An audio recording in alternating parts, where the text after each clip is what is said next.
In China, the Zen, the Chan, school of Buddhism flourished. It flourished for a long time, about 1,500 years. But in particular, it flourished during two significant dynasties in Chinese history. And that it flourished is one of the reasons that those dynasties are so significant. During the Tang Dynasty and the Song Dynasty. And we still think of the Tang Dynasty as being the golden age of Zen. Many people think it was the golden age of Chinese history and maybe the golden age of civilization. And at that time, there were many Zen masters who were formulating this tradition as we know it today.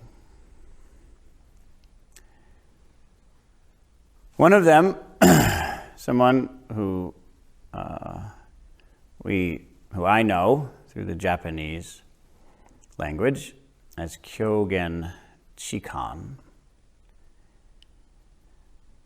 who trained under Isan Reiyū. Do you mind saying their names in at least Cantonese or Hokkien if possible, because that's much more similar to the way they would have said it than Mandarin.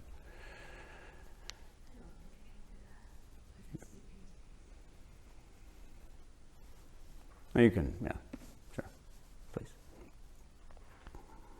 Hokkien won't work. It's hard to know.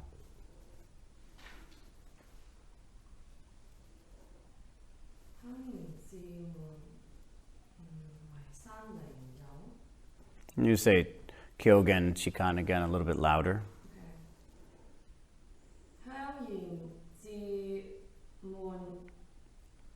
Very good. And Isan Reiyū. Yes. You can just give that back. So these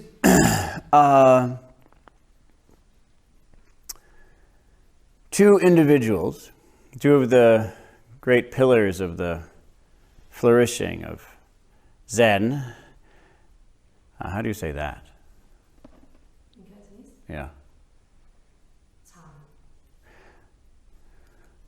Oh, in Japanese we just say Zen. It's transliterated a little bit.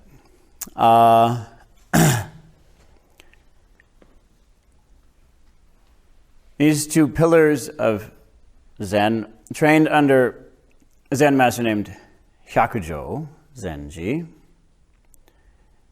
Hyakujō is what? Baizang, something like that? 100 healths. 100 bai.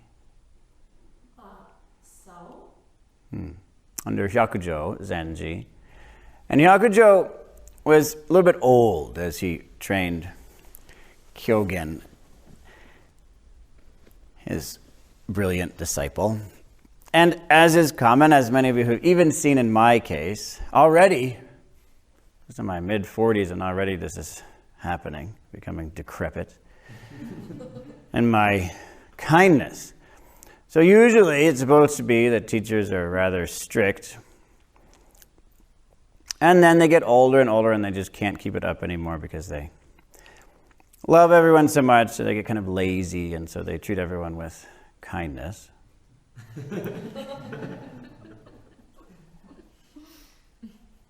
And so Kyōgen, training under Hyakujō, was very smart. He was very clever, intellectual genius. And Hyakujō would ask a question and he would say the brilliant answers that he knew because he had studied so many different kinds of meditation. He knew the scriptures so well. He had done the equivalent of looking up the practice on lots of different websites. And obviously you can say, well, nowadays it's really different, but is it? He had lots of books. He could read all kinds of things. He could travel around China. It took a little longer than to go to a different website, but not that much longer, maybe a month longer. It's not that much longer. You can get to a different place in a month, maybe a week. That's not too far. It was accepted. They had more energy back then. It's not like nowadays when you're accustomed to sitting in front of a screen. Back then they were not accustomed to sitting in front of a screen, and so they could walk somewhere. So he was perfectly capable of going around and learning things, and he had done exactly that, and he knew the Tripitaka, the canon, the Buddhist canon, very well. And so when Hyakujō would ask a question, he would give lots of good answers. But eventually Hyakujō passed away. And then his great disciple, Isan, magnificent monk, chosen for the role in a very interesting way, he kicked over a vase. That's what he did. Because he kicked over a vase, he was given the job of master over hundreds of disciples. And he was younger and he was stricter, and he, even though he had trained with Kyōgen as his brother, saw Kyōgen talking about all of his clever ideas. And so he went to him. And he said, you know, I've heard, even though I was busy cooking in the kitchen, I've heard that you, under Hyakujō, were very smart, very clever. And every time he asked a question, you had 10 answers. And every time he asked 10 questions, you had 100 answers. Okay, fine. Well, that's great. But there's a problem with that. That's the basis of birth and death. That's the basis of samsara. Exactly that intellectual activity is the basis of your imprisonment. So now I have another question for you. What about before you were born? What about that? What about that? What about before you were born? Tell me something that you had to say before you were born. Tell me that in a sentence. Go ahead. I didn't know what to say. Oh, come now. If you have all the answers, you should at least be able to tell me that. What about before you were born? Don't you have something to say from there? Before you learned anything from anyone else? Before you learned anything at all? What do you have to say that no one has ever said? What is that?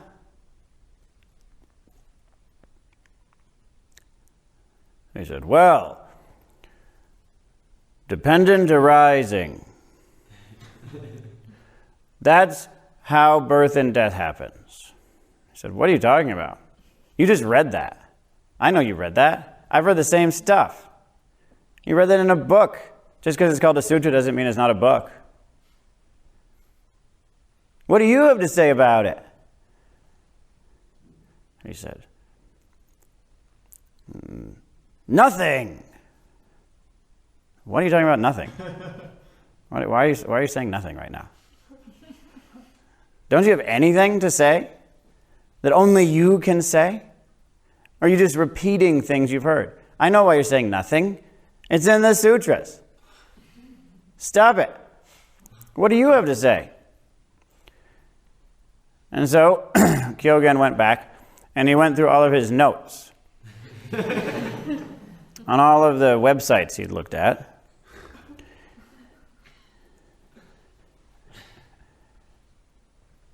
Looking for the answer. What is it that I have to say that no one has ever said before? I wonder who can tell me that. Until finally he gave up, and he gave up with the famous statement that's been repeated so many times. A drawing of food cannot satisfy hunger. That's what he realized. And it's important for all of us to realize that. Too many of us are still caught up in a drawing of food. And so he finally went back to Isan, now his teacher, and he said, please, master, tell me the answer to this question. And he said, what are you talking about? Even if I told you, you'd just be mad at me for doing that later. My enlightenment has nothing to do with you.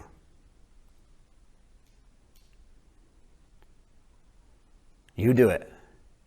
You have to find this answer. And so he went back the next day and he said, please, Master, tell me the answer. He said, I'm not going to tell you the answer. It's not going to help you for me to say something. Then you're just going to repeat that for the rest of your life. What do you have to say? What's your answer to this question? What about before you were born? What about that? So he tried to figure it out, and he couldn't figure it out. This is very good. Too many of us can still figure it out. But he couldn't figure it out because he was an advanced monk who had actually done meditation. So he couldn't figure it out at all. So he went back the next day. He said, please, Master, tell me, what's the answer? I'm not going to tell you. And so, in desperation, he went back to his room. He collected all of his notes that he'd taken for decades. He put them in a pile and he burned all of them. Consider that, please. Just for a little while, please consider that. Please consider taking everything you've done with your life and burning it. Try to understand the amount of pain he was in. It's easy for us to hear these stories and think that they're happening to some weird person. Chinese people. Who knows if they even really exist? And Tang Dynasty. When's that? I don't even know. Can't you put that in the Christian calendar for me? Probably it didn't even happen. No, it happened. They were actual people on the other side of the world, believe it or not, who actually had experiences. And this is one of them.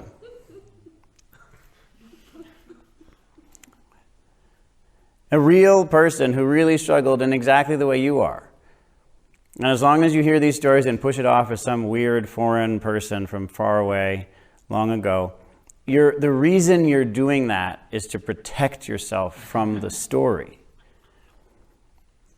That's why you're doing it. You don't want this to apply to you, but it does. It applies to each of us. This is a real person, like the real people in this room who look at websites and come up with ideas and have some kind of experience and decide that they're right. And then someday you realize, oh no, my whole life has been a waste. And because you have the confidence of the practice and because you have someone who loves you, you can finally face that. People don't face that because they don't have self-confidence. That's the only reason we don't realize that our lives have been a waste, because we don't have sufficient self-confidence to realize that. And because someone doesn't love us enough to make us feel safe in realizing that. And so we go on and on about how right we are, about how it's not fair, or whatever complaining we want to do. But then one day it shifts and we burn all of it. Consider that. Consider where you'd have to be to burn all of it. That's where he was. And he realized that he was just a worthless monk. And he left. He left the training. He walked away. He gave up. And he went to the shrine of the great master, the magnificent master, what is it? How do you say it? A great national teacher, Echū. Is Nanyō Echū. I don't know how you say that. I don't have the characters here. Nanyang. I don't know it. He went to the shrine of a great national teacher who had passed away and took care of it. He just took care of it. He cleaned it. He swept up around it. Did some weeding. And he lived there and did that for 3 years. And yet somehow he couldn't get away from this question. He couldn't get away from this question. Because the question had actually taken life in him, and he was the one asking it finally. It wasn't like before when he was saying, you tell me the answer, and you tell me the answer. And then when I have finally fit the thing that you claim, I will be right. I know it was a little bit offensive when I said, It was a joke, it's okay. But I was a bit offensive when I was talking about me being victimized by people telling me, please make a formula for your teachings, please. The only reason I was saying it, it's a little bit of a strict talk, I know, but I think you can handle it, is that we often frame our selfishness as compassion. You say, please make a system to benefit the world because I want to know who I'm supposed to be. Can't you tell me the system that I'm supposed to follow so that I can finally be right? Well, that doesn't sound good. Can't you make a system to benefit the world? If it really is compassion, that's one thing. But we have to be very careful of what we're doing in our own minds. So he was no longer treating people that way. He realized he needed to work this out. And so day after day, this question kept going in his mind. And I cannot emphasize enough how important this is. To really struggle with this day after day. To really lose your life over this. Really struggle. Maybe just for 20 minutes. Maybe for years. Well, he struggled for years. And one day, having struggled, he finally started entering a kind of a deep and clear state of mind. It was strange so strange how as his mind got more and more dull, it was almost as if he was becoming stupid. His body started filling with energy and happiness. It was so strange. He wasn't figuring it out. And he didn't spend time explaining it. He just kept being stupid. He became a stupid fool. Having given up on all of his clever intellectual explanations, he was just dumb. Just a dumb monk. Who strangely now had a lot more energy in his body. That was peaceful and clear. And then he found that could be cultivated. And in some strange way, it was as if that could ask and answer this question even better than all of his clever formulations. But he didn't have much clinging to that, because the direct experience of this deadened mind and this enlivened awareness was so fascinating. And so this went on day after day. And then, as he was sweeping one day, the broom caught a pebble, and it shot the pebble across the ground,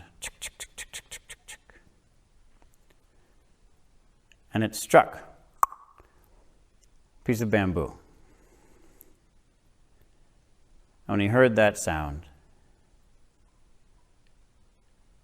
he was free, and he knew the answer to the question. He had completely cut through that question.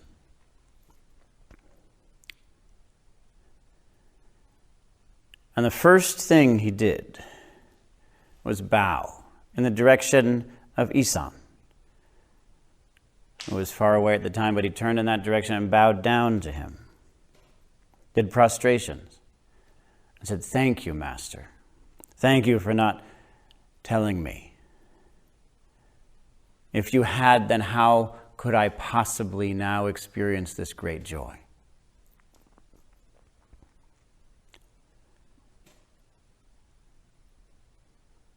And he wrote a poem, a beautiful poem, that is very hard to translate. He actually wrote another poem after that, which is even harder to translate, but I'll give you just one translation of it.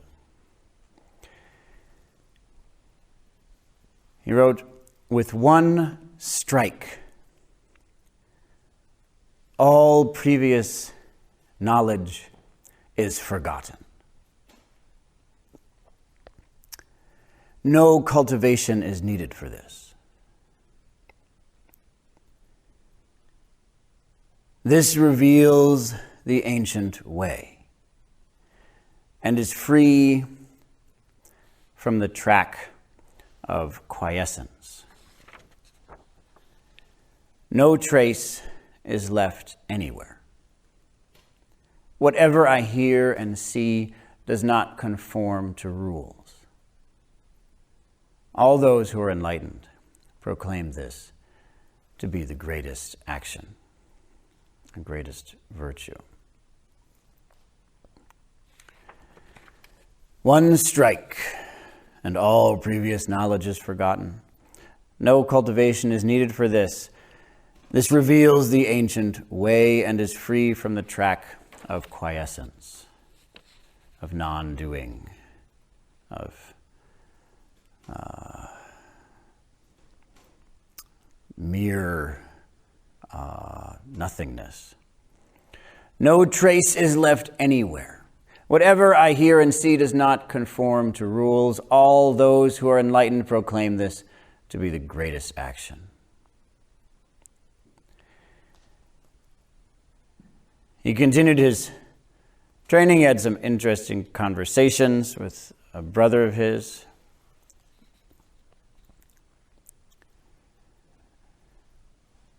In the Dharma, which we'll skip for now, and he eventually became a great teacher. And one day he came to the assembly one evening, he gave a talk. And here was a portion of that talk. The way, the path, the Tao is attained by one's inner awakening. It does not depend on words. Look at the invisible and boundless. Where can you find any intermittence? Where can you find any gap? Where is the place where it isn't? Where is the place where suffering and ignorance arises? Look at what can't be seen, what can't be bound. Where is that limited? How can you reach it by the labor of the intellect? It is simply the reflection of illumination, and that is your whole daily task. Only those who are ignorant will go in the opposite direction.